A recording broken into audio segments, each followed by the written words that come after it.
So, uh, good afternoon, everyone. I wasn't really going to do any podcast today, and I really wasn't going to talk about the Super Bowl.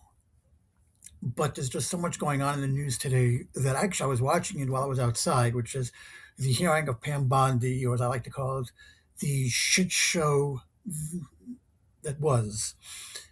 And I'm going to talk about that, but I want to go back and talk about the Super Bowl that was on Sunday. Not the game itself, but the halftime show. Do you remember how when they announced Bad Bunny back in 2025, back all the way back, um, they announced Bad Bunny and the entire MAGA sphere uh, had a tantrum and they were blowing their gaskets. Well, here's the thing: Bad Bunny came about because Taylor Swift left. Because what happened was that Taylor Swift wanted creative control and be paid. Two things, and the NFL said no. And when that happened, Taylor Swift said, okay, goodbye. But here's the thing. Last year, they had Kendrick Lamar, which was a rapper. And again, I'm not a big fan of rap, but, and Kendrick Lamar is a Grammy Award winner, not just some hack. They've had in the past also Rihanna, I think was before that. Uh, and I think that U2. I mean, I don't remember U2 as a Super Bowl halftime show, but apparently they had them. And there were a lot of things then that nobody actually said. And I just want to point something out here. The minute Bad Bunny was announced as the halftime show, I already immediately said they are going to the halftime show to start deporting all the Latinos that are going to be there.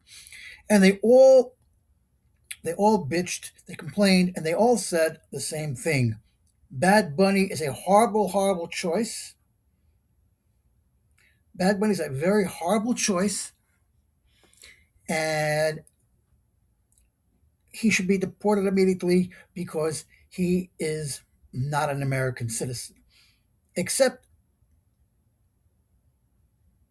except that he is an American citizen. And even today, they're still bitching and complaining that there's even one senator, there's even one Republican who's leading an investigation for indecency that what Bad Bunny did. And I posted this, and somebody asked me, what was the indecency? Well, he was holding his crotch. Okay. I hate to be the bearer of bad news here, but so did Michael Jackson. So do other performers. But how come nobody made a big deal about it then? Previous halftime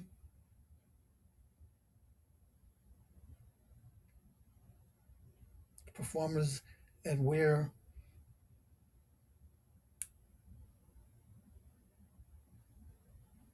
now I'm going to make a point here. I'm going to okay. Now they say that Bad Bunny should not have been in the Super Bowl because he sings in Spanish and he's not an American citizen. Great. Now, just to show you how stupid people are, and I'm going to go from 2016 because in 2016, you had the following people performing in the Super Bowl: Bruno Mars, Beyonce, and Coldplay. Beyonce and Bruno Mars are both from the United States. Coldplay is British. Nobody made a big deal about Coldplay back then, did they? He's from the United Kingdom, but nobody had a problem with Coldplay, did they? Then we go into 2020. Okay, you had Shakira, Jennifer Lopez, and Bad Bunny. In 2020, Shakira has two things against her. She's from Colombia, and she's an anti-Semite. Why didn't anybody burst a ball then? Why did anybody say anything then? Why is it, oh, why is Shakira performing? She also sings in Spanish. She put out 2 Spanglish albums, but she performed in the Super Bowl. Why didn't anybody say anything then? Bad Bunny was there also. How come nobody said anything back then either? Whether or not he was a big star back in 2020 is irrelevant. The fact is, Bad Bunny was singing in Spanish back then too. Why didn't anybody say anything back then? Why was it okay then, but it's not okay now? If they're all bitching and complaining that Bad Bunny was sings in Spanish, and he's not an American citizen, why didn't anybody say anything about Shakira and Bad Bunny back then, who both sing in Spanish and have Spanish language albums out? They're both not American. They're both not from the United States, and they both. And while one speaks in, and while one only sings in Spanish, the other one sings in Spanish and English, but has Spanish language albums out. So how come no one said? How come no one said anything back then? In 2021, you had The Weeknd. He was Canadian. He put the entire show together. Why didn't anybody say anything back then? In 2023, Rihanna from Barbados. And last I checked, Barbados is a British colony, which makes her a British citizen. So why did anybody say anything back then? And then in 2024 was Usher. Last year was Kendrick Lamar, as I said, with SZA. And this year, Bad Bunny.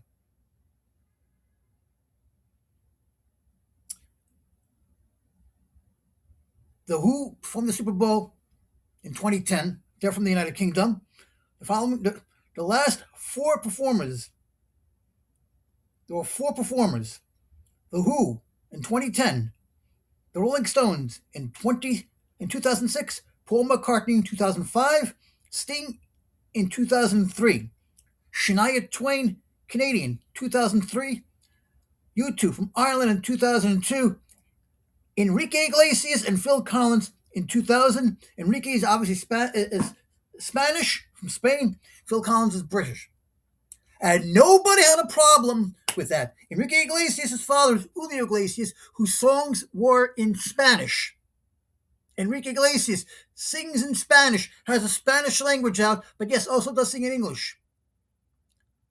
But no one said a damn thing. And by the way, they're all likely American citizens. So why is it that Bad Bunny is announced as a Super Bowl and the shit hits the fan? Because Donald Trump is a racist and a bigot. And as I told, and as somebody mentioning this to me at a Super Bowl party that I was at, and she couldn't believe it, I said, no, it was always there. But Donald Trump told you it was okay. The minute he opened his mouth and said racist things, they all came out of the woodwork because they said, well, if it's okay for him, it's okay for us.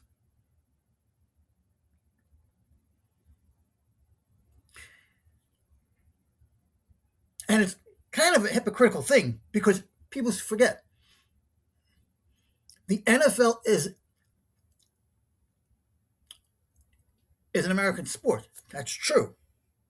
But what people don't realize is that it's a world sport. Football is a universal sport, except in Europe they call it soccer. And the Super Bowl is unity. And Bad Bunny understood the assignment, by the way. Bad Bunny did understand the assignment. Bad Bunny brought unity to everybody. He understood the platform. And the NFL asked him to sing in Spanish. And Bad Bunny said no. Not because he didn't want to, but because he's not going to compromise on who he is. Now, you can't be okay with all of these artists that I mentioned. You can't be okay with every of these artists that I meant that you can't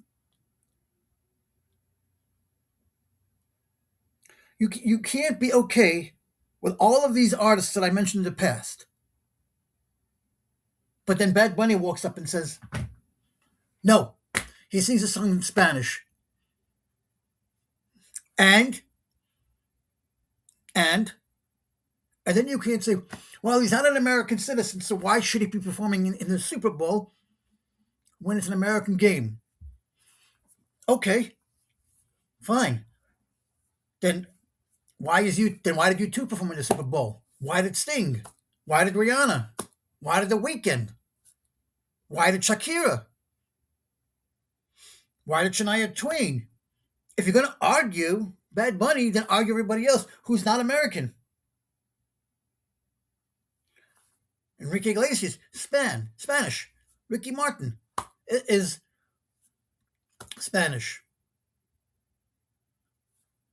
Christina Aguilera also put out a Spanish language album. What is wrong with people representing their country? What is wrong with people forgetting their culture of where they came from? Now, if I was performing in a halftime show and I decided I wanted to sing all my songs in Hebrew, would everybody go batshit crazy and say, "Oh, he's American, but he's singing his songs in Hebrew? Why? Why? Because I can? Because I can? Why can't I? If I identify as a musical artist whose songs are sung in Hebrew, why wouldn't I do that? And it does take away the meaning when you try to translate it.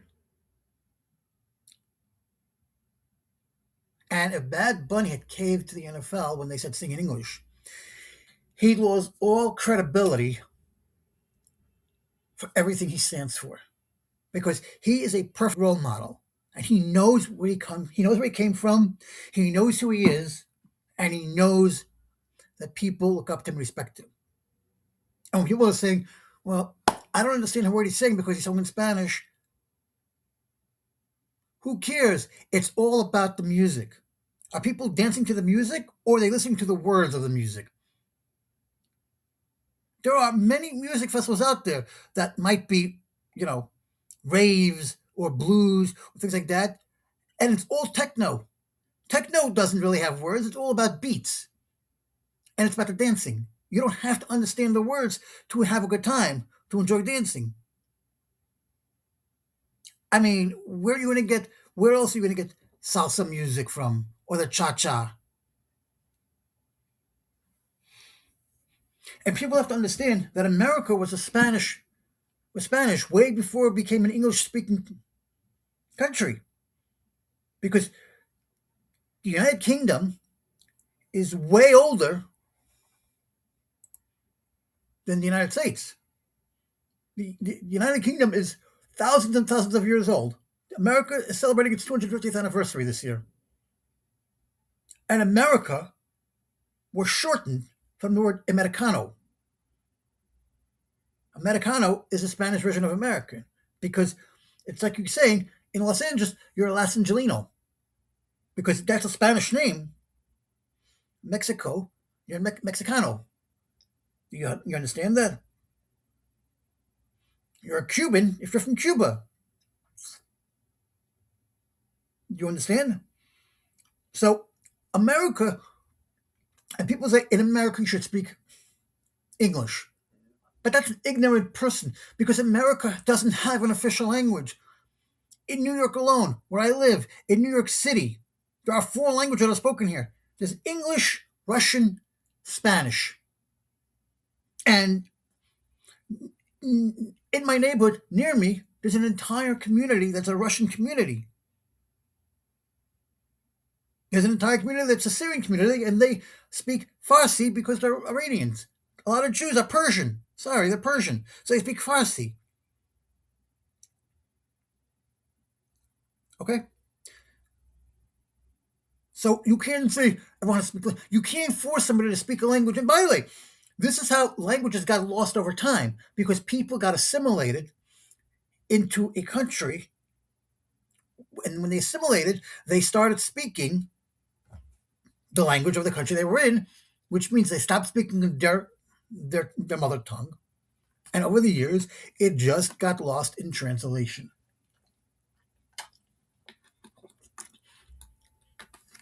I mean, there used to be a language of Latin, Ladino. Ladino is one of the oldest languages that are out there. Who speaks Latin today? The Vatican. The Vatican. Priests, because they still work with the old world, and so you get that. There are a lot of languages that have been lost over time, just like there were civilizations that were lost over time. You don't see anybody now that's from the Mayan culture or the Iroquois, because languages died because a lot of times these languages died out with these civilizations that spoke them. That's just life. And it's important to know where you came from, because if we don't know where we came from, it could be lost over time in history. And your children will have no idea who they are or why their family is so important. And that's why you have people, that's why you had, over the years, you have time capsules. I know that when I go to Olympic City, there's a specific spot where they have a time capsule that's buried from the 50s that says don't open until 2030. And in 2030, the people who buried that time capsule are long gone. I don't know if they have any, we don't know if they have any ancestors or family that's living now, but to open a time capsule, you'll realize, people that are born today won't realize that there was such a thing as a VCR or a tape recorder or a Walkman, or rabbit ear antennas. They wouldn't know this, or even a payphone or a landline phone for that matter. But today's generation has it so easy; they think life is so easy for them because they're growing up today with cell phones, streaming services, TikTok. I didn't have this when I was growing up. I didn't have it. There was no such thing as TikTok when I grew up. There was no such thing as Snapchat or Twitter. I had MySpace growing up. In the 90s, we had MySpace. We had Lisa Frank. We had the after school specials on TV. We had actual music on MTV. We had TRL. Remember? Every afternoon, we would have Carson Daly introducing us on Total Request Live. He got his start on TRL. Remember? Every day, back in the day. But yes, things change, and you can't, and they just get more advanced. But language is important because language is one of those things that's important because it's our identity. It's who we are. And if you take that away from us, then what do you got left? And that's what Donald Trump doesn't seem to understand. People speak Spanish because they're trying to maintain their identity of who they are. They're trying to teach their children where they come from if their children are born here. And if the children who grow up don't know who they are, if they genuinely don't have their identity, you can't. And Donald Trump wants to support children who are born here and have never been to their parents' home country. And there's a good chance the children likely don't even speak a language other than English because that's how they were raised and that's how they grew up. And throwing them into, say, going to Haiti, they don't speak French. They don't speak French. Now, of course, they do speak English in those countries, but that's irrelevant because, you know,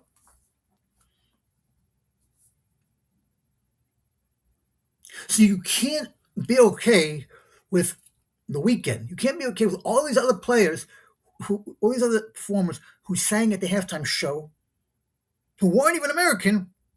But then Bad Bunny comes, and you're like, "Fuck this guy. We're gonna get ICE. We're gonna deport him." Yeah, where are you gonna deport him to? The guy's an American citizen. And just this week, a Republican, and just this week, uh,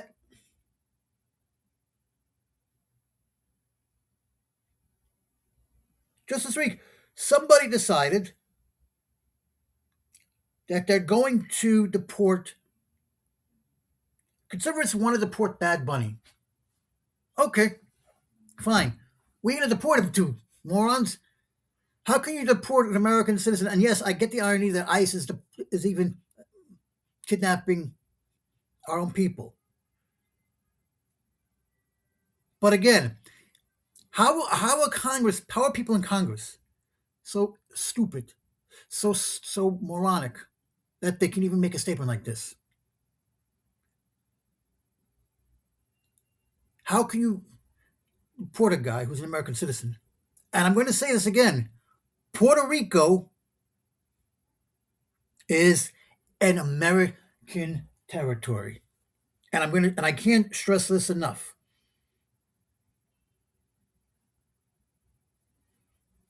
And I can't stress this enough.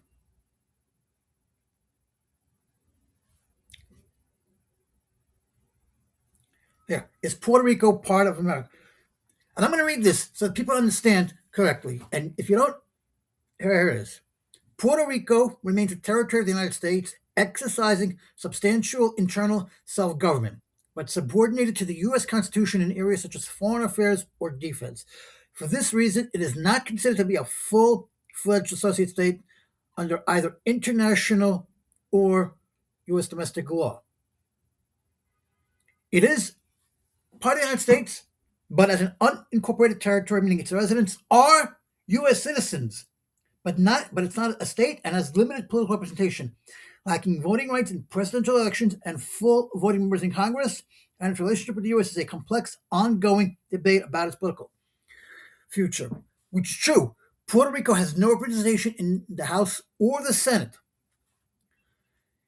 It's organized as a self-governing commonwealth under the authority of the U.S. Congress, similar to Guam or the U.S. Virgin Islands. Now, here's the key issue here. People born in Puerto Rico are U.S. citizens, meaning they can travel freely to the mainland U.S. and are subject to federal laws, but they cannot vote in presidential elections, which means Bad Bunny is a United States citizen legally, not neutralized, but legally, because he was born there, which means they follow all federal laws and regulations, and they can be arrested as such. Now, they have a resident commissioner in the U.S. House of Representatives, but this representative cannot vote on the House floor. I said they don't have any. I made a mistake. They are represented, but they have no power whatsoever. There's a continuous discussion of or push for a vote on whether Puerto Rico should become the 51st state, remain a territory, or become an independent nation. And they did vote a couple of years ago to become the 51st state, and they said no. So, in conclusion, Puerto Ricans are Americans, but Puerto Rico itself is a United States territory, not a state, which is creating a unique political and social situation. Now, according to History.com, which you can see right here, I don't know if you can, but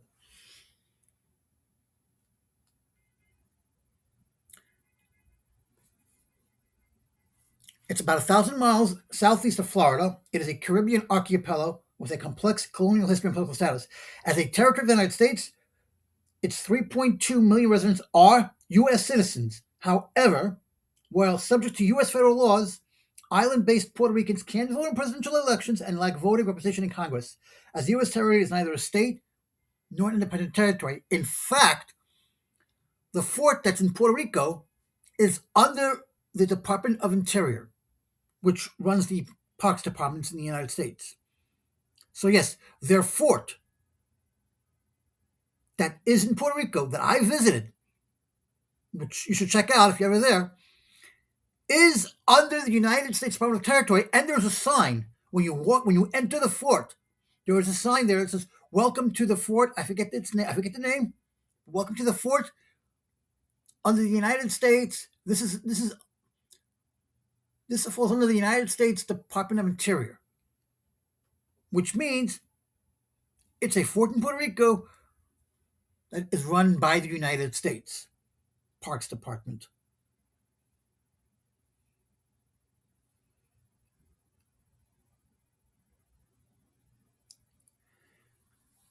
Now, I'm not going now. This entire history. You can go to history.com and read all this, but I'm not going to read the entire thing because I'm not a teacher giving you a history lesson here. Now, I will say that for hundreds of years, the people of Puerto Rico have fought to decolonize the archipelago. However, there has long been a division over the best way to resolve this issue. Statehood, enhanced Commonwealth, in which Puerto Rico would remain in a relationship with the United States but be given more autonomy or independence. According to Ponce Krauss, the legal process to admit Puerto Rico into statehood would require just a few steps. One, the territory would adopt a constitution in preparation for statehood. Two, Congress would approve it and could impose some additional conditions on the state to ensure it's in harmony with the large federalist structure of the United States. And then three, Congress would pass legislation admitting the territory as a state.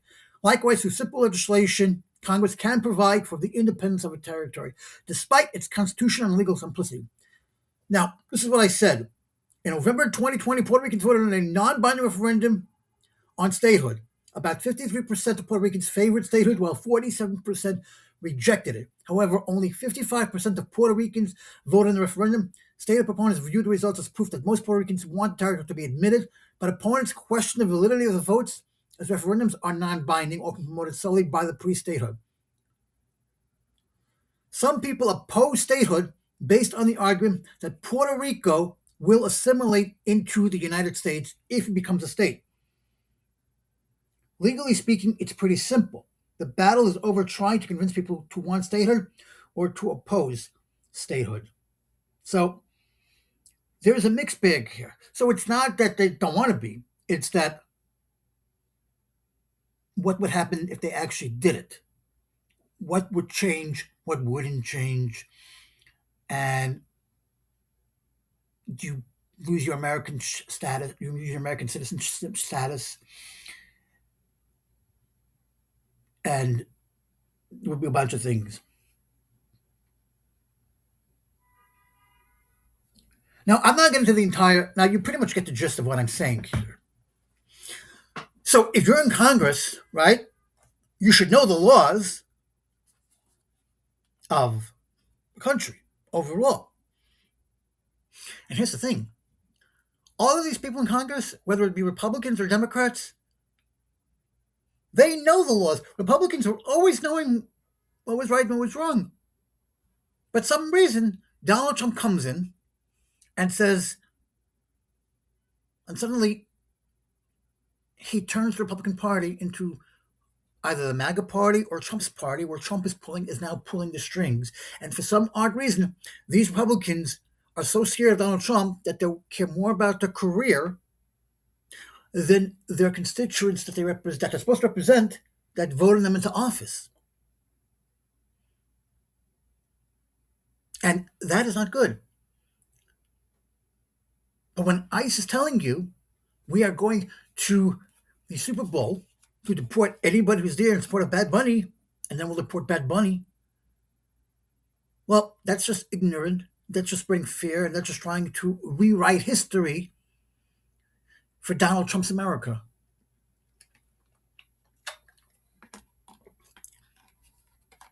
And you can't rewrite history. I mean, you could try, but in the school I went to growing up, they taught us the history. Now, I didn't say I'm not 100%. I'm not 100% historical. But also, when I said earlier about Americano, when I said earlier about Americano,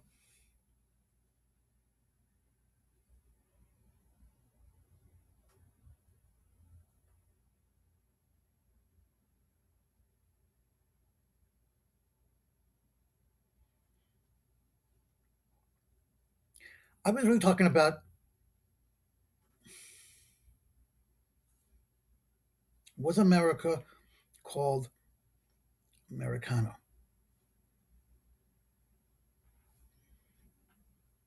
Now, I'm going to give you something, a little history lesson here about America.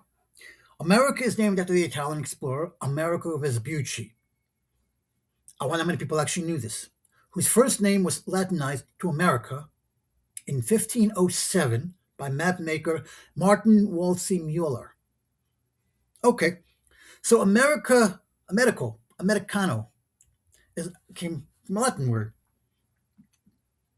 While Americano is the Spanish Portuguese word for someone from the Americas, from the US, Americano as a coffee drink originated from American soldiers. Now, origin of the name. Now, this is what I said earlier. Where you come from is important. What's in a name is a lot. In fact, not everybody had last names. Last names only came about only centuries earlier. And last names came about based on the occupation you did. So if you were a blacksmith, your name was Black. If, the name Schwartz, may the Schwartz be with you, is the translation of Schwartz is black. So if you're a blacksmith, your name was Schwartz. And in Yiddish, we call that word Schwarz.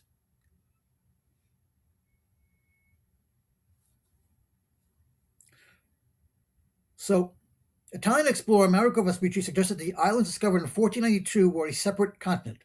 In 1507, a map was created depicting this new continent as America. Americano is Spanish and Portuguese. In Spanish and Portuguese, Americano refers to anyone from the Americas, which basically means I can be an Americano, and so can you. Or as an adjective, refers to the continent. In these languages, citizens of the United States are often called, I know I'm going to mess this up, Estadundes, to distinguish them from other inhabitants of the Americas.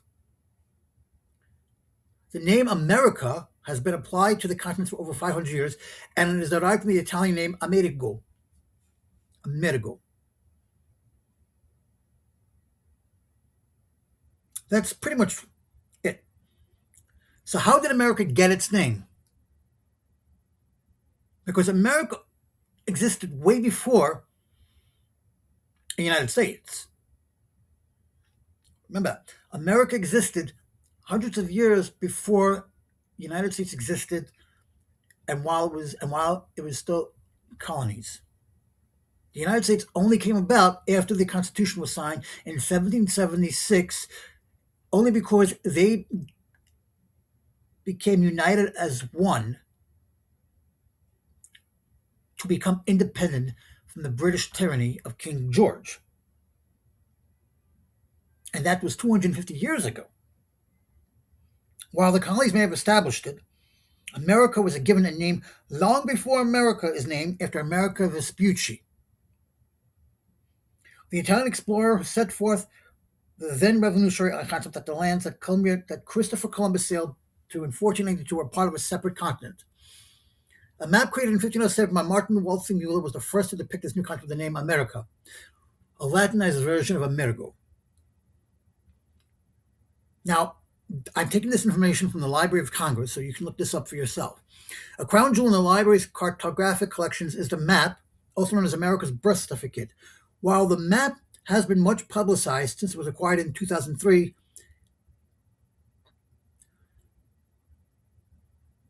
the map grew out of an ambitious project in the early years of the 16th century.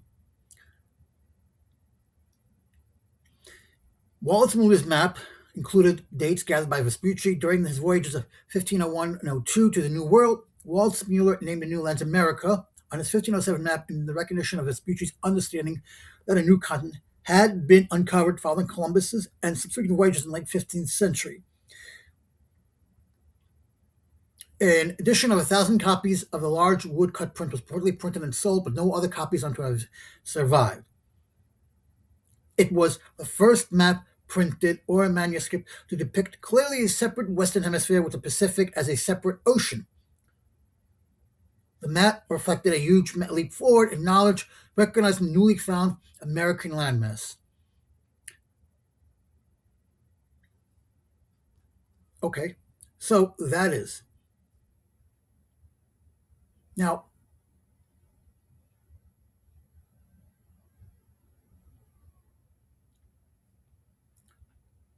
here's another. Last year was the 571st anniversary of America Vespucci. In fact, let's see if you can see this. This is a picture of him on a coin. And this is another picture of him as he discovered America. And so it is important to understand that the Spanish have more of a right here than we do, because they were here first. Christopher Columbus wasn't even, Christopher Columbus was Spanish or Italian, depending on who you ask.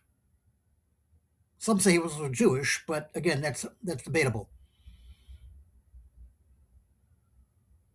But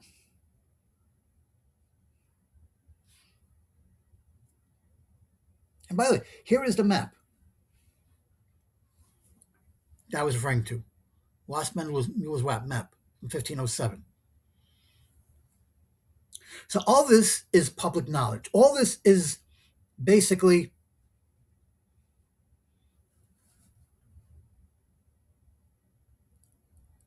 can be looked up. All of this information is public domain. And even in Washington, all we got to do is go to the Library of Congress and look it up.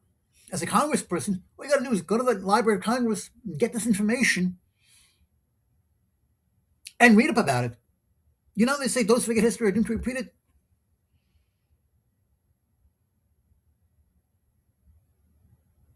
Now, the fact that you're saying that Bad Bunny is an American citizen, well, then based on what I'm saying, then neither are our ancestors. Because it is generally accepted the name America derives from the Italian Empire explorer Amerigo Vespucci, which is probably where the Vespa name comes from too, by the way. I'm not. And it goes back all the way back to 1507, when it appeared on a world map created by the German cartographer Martin Waldseemüller. In honor of Vespucci applied to the land that is now Brazil, the full name, United States of America, was first used during the American Revolutionary War, though its precise origin is a matter of contention. The newly formed union was first known as the United Colonies, and the earliest known usage of the modern full name dates from a January 2nd, 1776 letter written between two military officers. The Articles of Confederation prepared by John Dickinson and the Declaration of Independence drafted by Thomas Jefferson both contained the phrase United States of America. The name was officially adopted by the Second Continental Congress on September 9th, 1776. And as you can see in this map, what is now Brazil was originally tapped to be America. That's what you can see over here.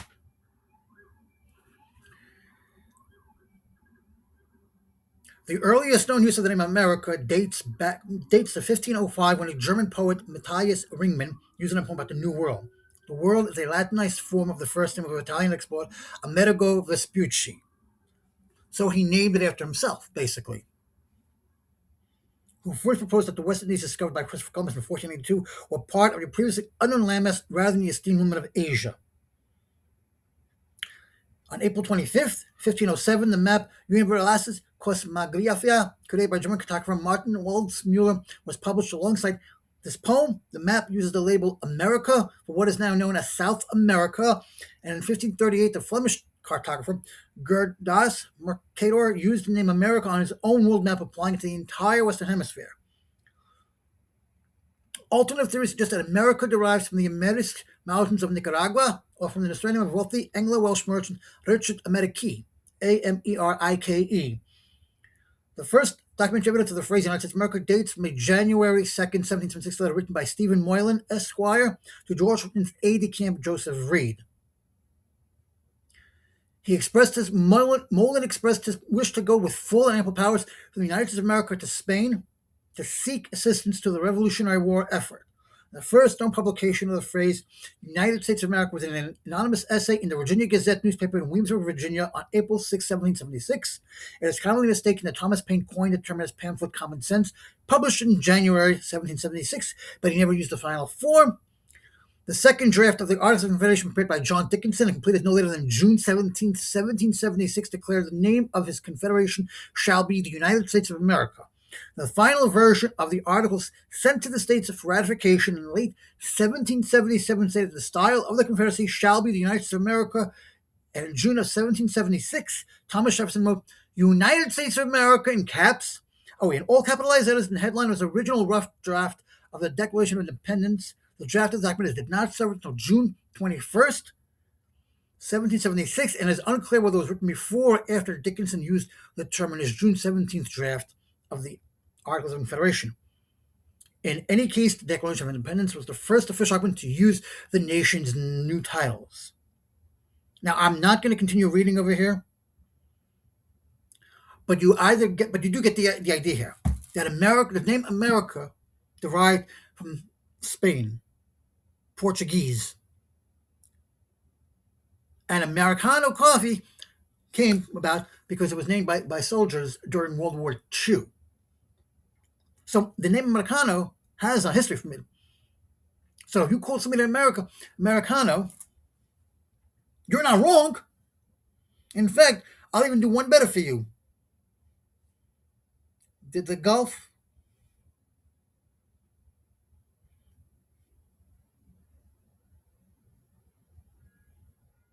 Mexico get named?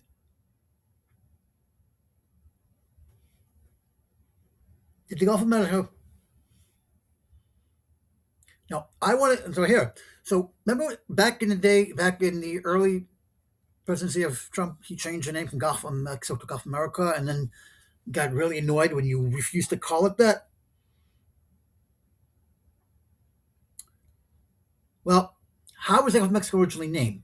Up to 1530, European maps depicted the Gulf, though, left it unlabeled. Cortez called it Sea of the North. In Spanish, it's called Mar del Norte in his dispatches, while other Spanish scholars called it the Gulf of Florida, or Golfo de Florida, or Gulf of Cortez, which is Golfo de Cortez. The Gulf of Mexico, which is Spanish for Golfo de Mexico, is an oceanic basin in a marginal sea. It is located in the American Mediterranean Sea.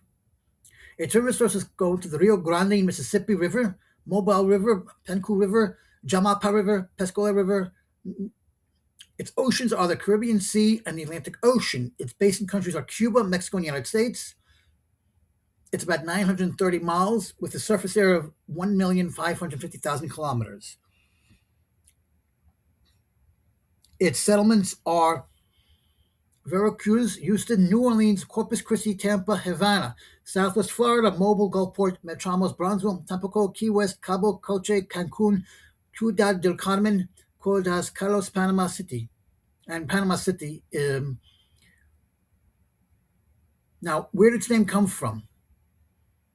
The Gulf is associated with the ethnon of Mexica, which refers to the Nahuatl-speaking people of the Valley of Mexico, known better as the Aztecs. In Aztec religion, the Gulf was called, I'm not going to pronounce it, it's after the deity of the seas.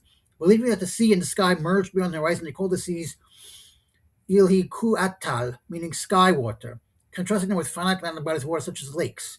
The Maya civilization, that I mentioned earlier, which used the Gulf as a major trade route, likely called the Gulf Naha, meaning great water. Up to 1530, European maps depicted the Gulf through the letter label, as I said. The name Gulf of Mexico first appeared on a world map in 1550 and an historical account in 1552. As with other large bodies of water, Europeans named the Gulf after Mexico, land of the Mexica, because mariners needed to cross the Gulf to reach that destination. And this name has been the most common name since the mid 17th century when it was still considered a Spanish sea. French Jesuits used this name as early as 1672. In the 18th century, Spanish Admiral Lake charts simply labeled the Gulf as Mexican Cove or Mexican Sound. Until the Republic of Texas broke away from Mexico in 1836, Mexico's coastal boundary extended eastward along the Gulf to present-day Louisiana. Among the other languages of Mexico, the Gulf is known as Alahoco, Mexico, Nahuatl, Yu-Golfoyo, Mexico, and Yucatec Maya, and Golfo, Yu, and Mexico, and Tozdal. Although there is no formal protocol on the general naming of international waters, Gulf of Mexico is officially recognized by the International Hydrographic Organization, which seeks to standardize names of international maritime features for certain purposes and counts all three countries adjacent to the Gulf as member states. So you could name anything you want, but understand the history of why they are named certain names. And if you're changing the name, the only reason why Donald Trump changed the name was because he's racist.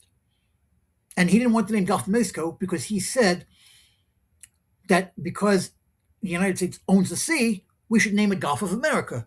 Except we don't own the sea. Nobody owns the sea. The sea is a freedom. There is no. That's why when you're on a ship and and the ship has a casino, they can't open the casino unless you're in international waters because there is no law in international waters. And if gambling isn't legal in wherever your boat is docked, you have to wait till you're in international waters to gamble, right? But the Gulf of Mexico took over shape about 300 million years ago as a result of plate tectonics. The consensus among geologists is that before the late Triassic, the Gulf of Mexico did not exist. It consisted of dry land which good continental crust that now underlies Yucatan, within the middle of the supercontinent Pananga.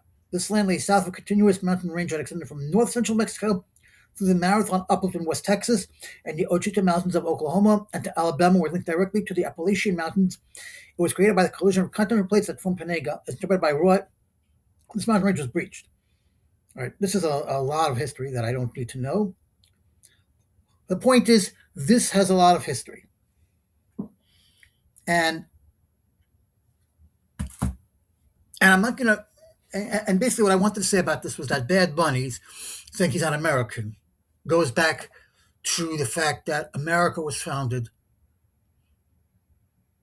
by the Spanish Portuguese, which is why they have the name Amerigo or Americano.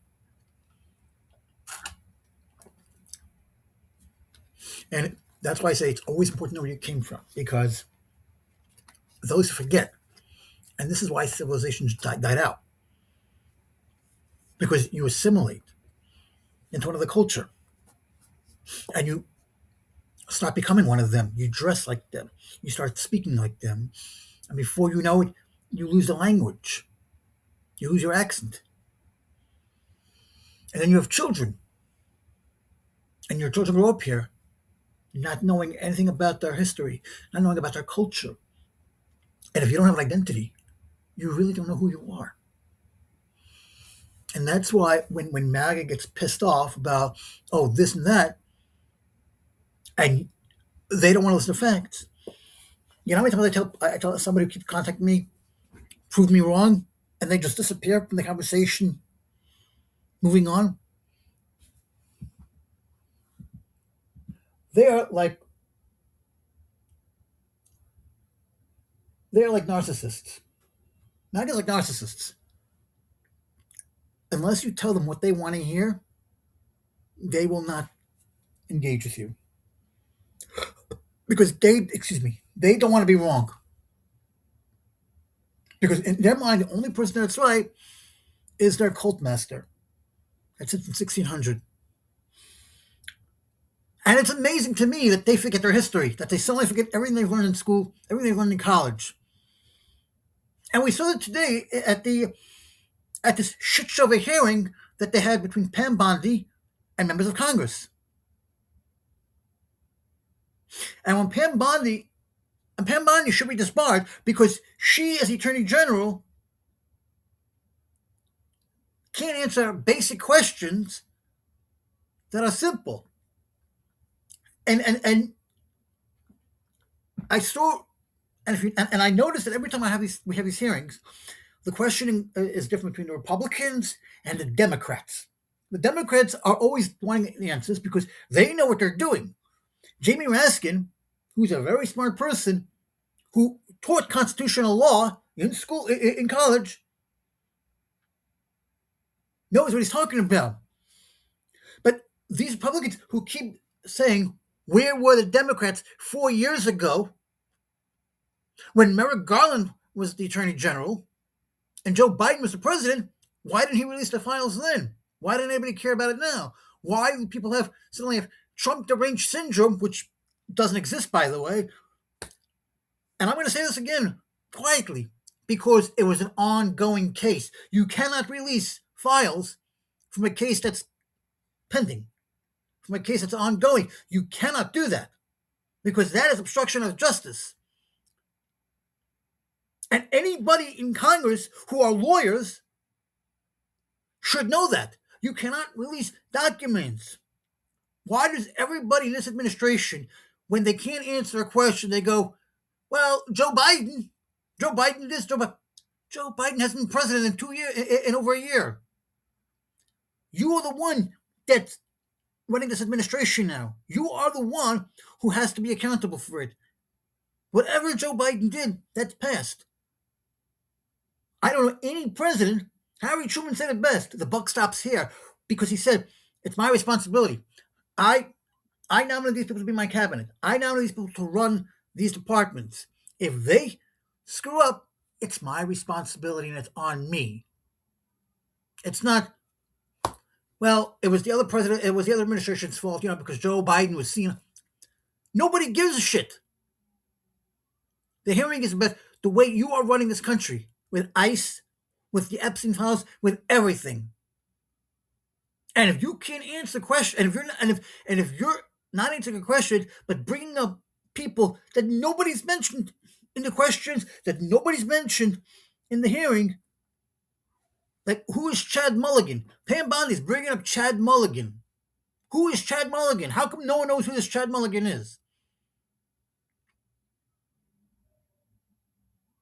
And Ted Lieu, who basically called Pam Bondi a liar on live television and said, you should resign right now because he caught Pam Bondi in a lie.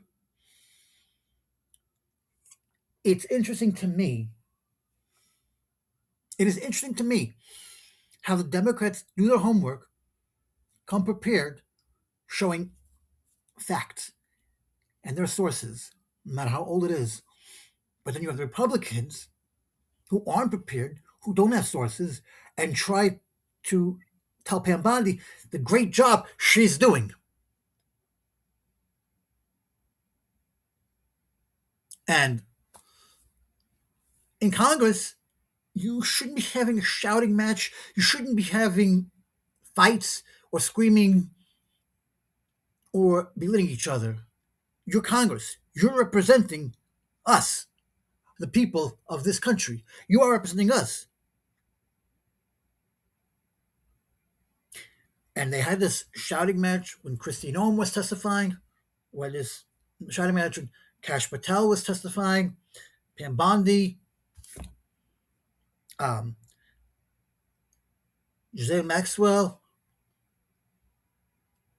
And by the way, when you have these hearings, they're taking notes. The world is watching this. This is being aired live on national television. We see it. And then Donald Trump wonders why he's losing the elections left and right, why Republicans are starting to resign, why Republicans are turning on him. He's too stupid to realize that he's the one causing his own downfall. Because in the midterm elections, people are going to remember what's going on here. They're going to remember that it was Republicans who took away my health care. They're going to remember that they took away my food stamps. They're going to remember that they took all that away to fund ICE, who are executing people. We're going to remember this. We're not stupid. And luckily for us, we have a governor who actually does care about her people. We're lucky that we have a governor like that. And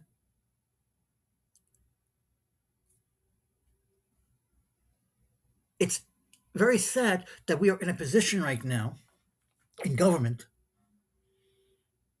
where everybody is vindictive, thinks they're above the law, thinks they can do whatever they want, but they're puppets. And the most puppet here is Mike Johnson, who failed in his scheme to protect Donald Trump, because Donald Trump lost yesterday. Mike Johnson didn't want to vote to block tariffs. He was protecting Donald Trump. And when he lost that election, he attempted to put blame on the Democrats for it. And I don't understand why Mike Johnson is a Speaker of the House anyway, because he's a fucking moron to begin with, let alone. But tariffs were already ruled by the international courts to be illegal and unconstitutional. And now Trump's only redemption here is with the Supreme Court, who have yet to rule on it. And if they rule against it, well, that's it. The tariffs are a tax, plain and simple. Tariffs, as Donald Trump wants to tell you, it is good for the economy and it is good for the people because he's gaslighting you.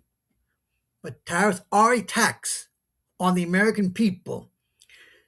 If you tax people, things go up in price because someone has to pay those. That someone has to get paid for that. Somebody, and while tariffs have been around for years, but those are tariffs that are needed.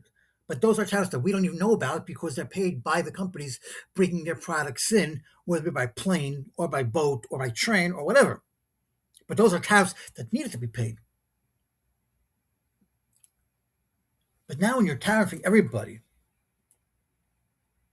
I mean, Donald Trump decided that if you don't agree with him, we're going to tax you.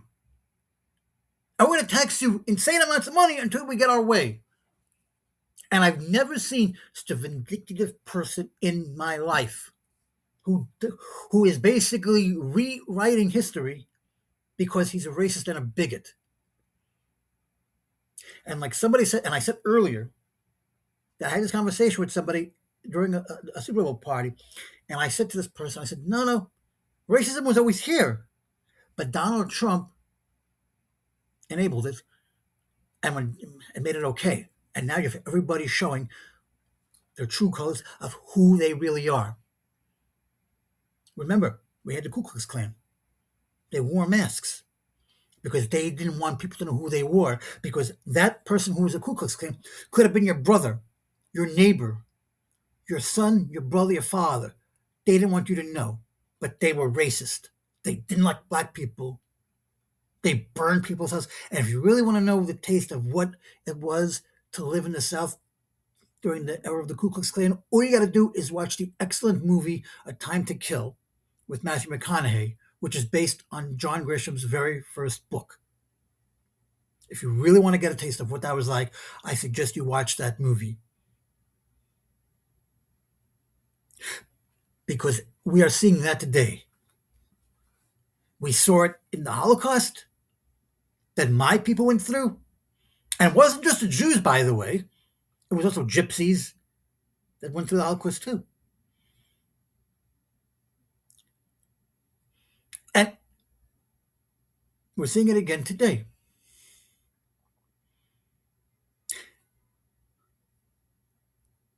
What people need to understand is that this country was always an immigrant place. It was founded by immigrants and was built by immigrants. Anybody who came to this country with nothing. They left their families behind until they can afford to bring them here. And they came to this country and they built and they made something of themselves. Their businesses are still thriving today. Donald Trump, New York, most of his buildings were built by immigrants. All his wives are immigrants. Melania, who's in the Epstein files, is an immigrant. We are all descendants of immigrants, whether you choose to admit it or not. There is not one person in this country that isn't a descendant of an immigrant. Why? Because it's not possible. Because my grandparents on my mother's side were from the former Czechoslovakia and Poland. My mother's father was from Poland, and her mother was from the former Czechoslovakia.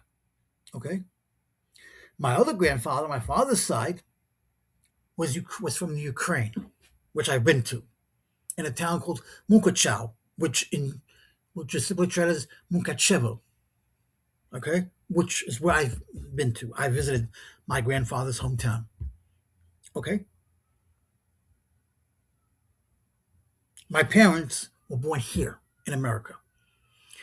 My mother in the Bronx, and my father in Brooklyn.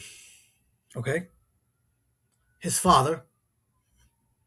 I don't know if they ever became American citizens or not. I never asked, and it's impossible for me to do so today. But my grandparents, both of them, were not from this country at all. They were, and they went through the war, every single one of them. In fact, they both lost siblings. My mother never met them because they died in the war. My grandfather, my father's father, never wanted to talk about the war. He never showed me his numbers that were stamped on him. He never showed me that. But I can tell you this, it affected them. My grandfather, my mother's father, it affected him. He always was afraid that he would never have enough on his plate. And so when I was by their house for either the Sabbath or just regular, he would yell at me that I didn't finish my food because he was saying to me that in the war, all he had to eat were potato skins or bread. And so to him, the food is precious. And I learned a lesson. Now, I'm not saying I continue that tradition today, but the lesson I learned is that it did fuck him up emotionally.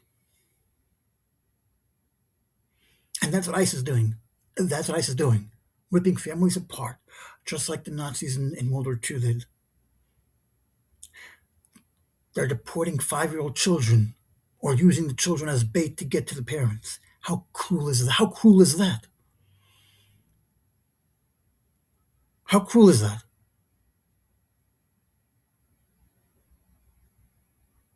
And this is going to scar children for life in many ways possible.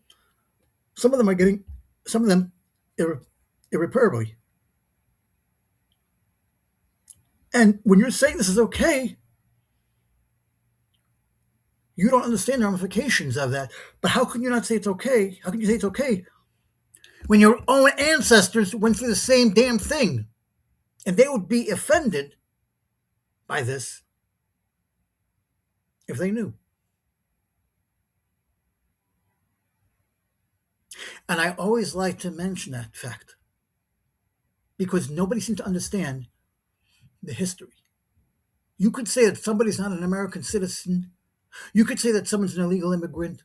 Hell, you could say someone is an immigrant. But then you're denying then you are denying who you are. Because Trump himself comes from an immigrant family. His family is German. They had the name Trumpf, Trumpf. They only Americanized it when they got here. Is Melania an illegal immigrant? Or is she an undocumented worker? Is she undocumented? Or is she here legally as neutralized? And if Donald Trump wants to undocument all of these people from the 14th Amendment, all these birthrights, then you have to support your own life now, wouldn't you? If if if Melania is an immigrant and you're deporting all the immigrants who are not documented, if you want to take away their neutralization status, then shouldn't you deport Melania to make an example? Or are you biased because she's your wife and you love her? Or so we think.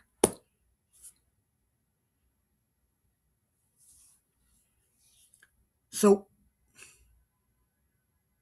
understand and understand history, our history. Understand our culture and understand identity because it's who we are that binds us. It's who we are that makes us who we are. Because our identity is how we live. I mean, look at, and I'm going to, I know this is a bad example to use, but look at Superman. Superman has two identities, Clark Kent and then Superman. Clark Kent is somebody that he created so that his identity is secret, but he made his identity of Clark Kent to be a bumbling reporter, right? Superman is a suave hero who knows who he is. He fights for truth, justice, and the American way. And in a way, you can say that Superman is Jewish because he was created by Joe Shuster and Jerry Siegel, who were two Jews who created Superman during wartime. In fact, most of the comic creators who created all these characters were Jews. And most of these characters were created during the wartime. Perfect example, Captain America was created by Stan Lee, who was Jewish. Stan Lee wasn't even his real name. I mean, Stanley was, but not Lee. Jack Kirby, Jewish.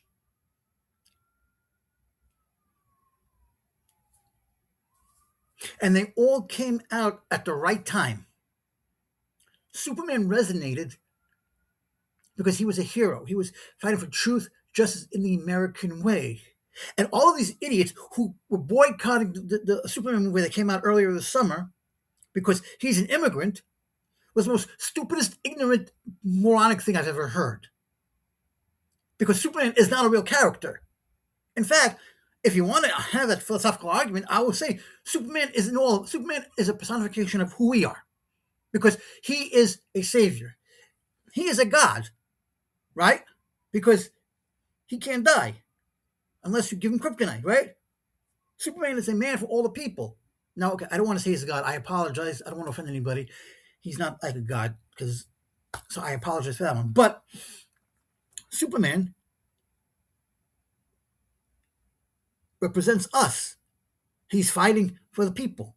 He's saving people from the bad people. He's fighting for the truth, the justice, and unity, right? Superman doesn't lie, tells the truth.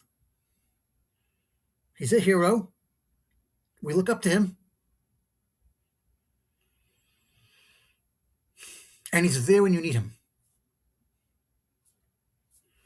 Kind of sounds like God if you are a religious person. And that's just to show you how stupid, moronic these people are who don't know their asses from their elbows because they're trying to deport Bad Bunny.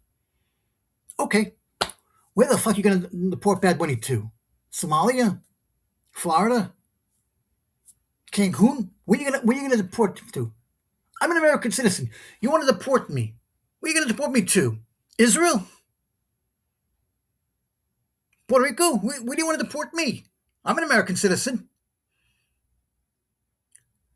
So all these idiots are saying, let's boycott Superman because he's an immigrant. Well, by that definition, you should boycott Donald Trump because he's married to an immigrant, right? Some of us are married to immigrants, right? The shooter who killed Rene Good is married to a Filipino, right? Isn't she an immigrant? If she's from the Philippines? The two people who executed Alex Peretti have Spanish names. Aren't they immigrants? Should we deport them? Should we deport Jonathan Ross's Filipino wife as punishment? You're trying to have it both ways, but you can't do that. Immigrants have contributed more to this country than Donald Trump has. Immigrants have contributed more to this country than you or I have, and that's not an insult to anybody here, because that's a fact. Because immigrants built this country. Without the immigrants, this country wouldn't be what it is today. Okay? And I'm going to say this.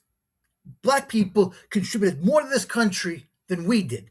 Why? Because they were slaves to the white man. And without the blacks, we likely wouldn't have things today either.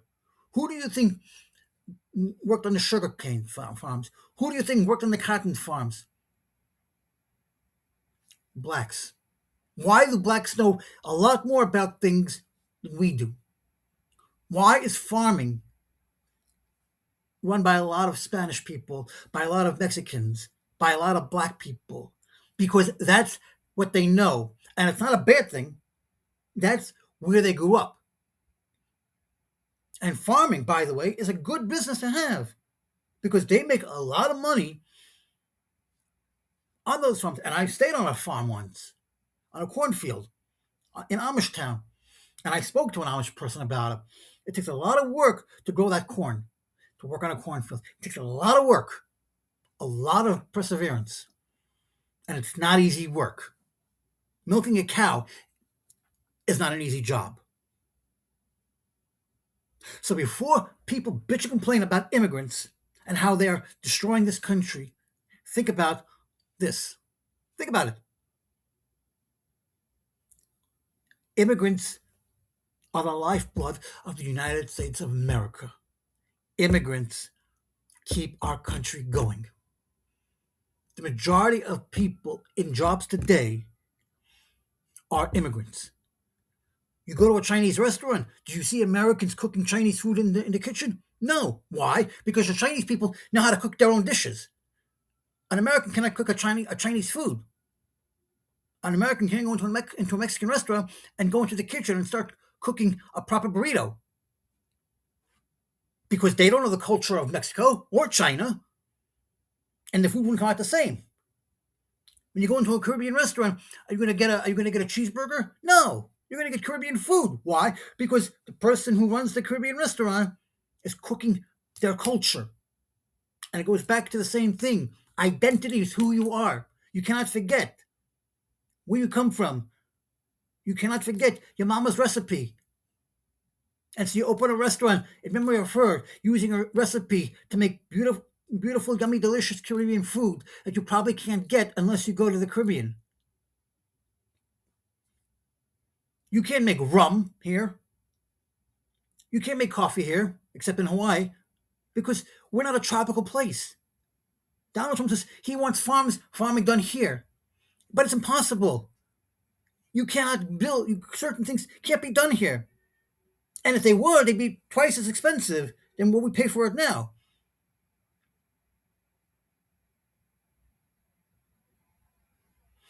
And that's why we import and export.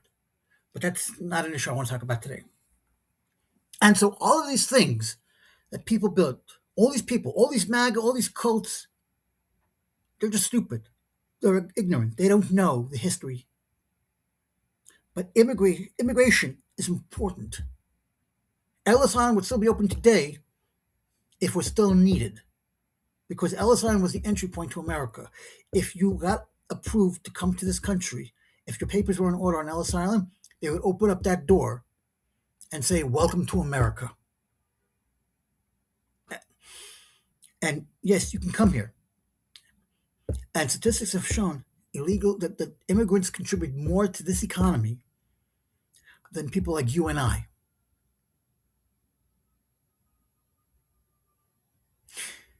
And they may not be able to vote, they may not be able to serve on a jury, but their contributions are enormous. And if we forget that, and if you deport all of the immigrants, who will do those jobs? They are qualified to do those jobs. If there's nobody to do those jobs, who is going to cook that Chinese meal for you? Who's going to cook that Mexican restaurant for you? Who is going to work on the farm? Who is going to work those jobs that we don't know how to do or that we're not qualified to do? With every action, there's a consequence. And the more people that aren't working, the more this economy suffers. But without the immigrants, there would not have been the United States of America. And without the Spanish and or the Portuguese, we may not be here.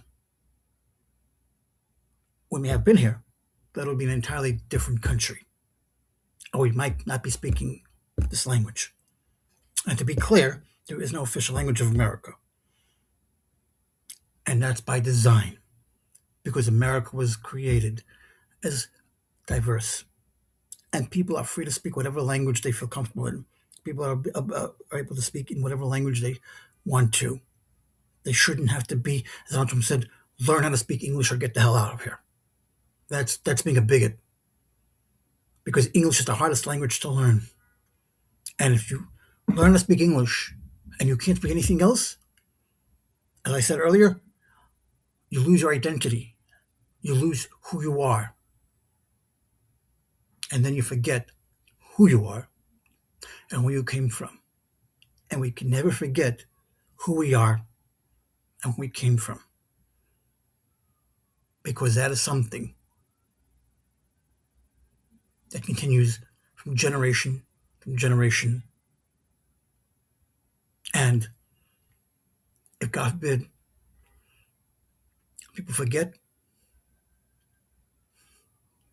then the world itself cannot exist. Plus, without any more immigrants in this country, might as well just close up shop and move elsewhere.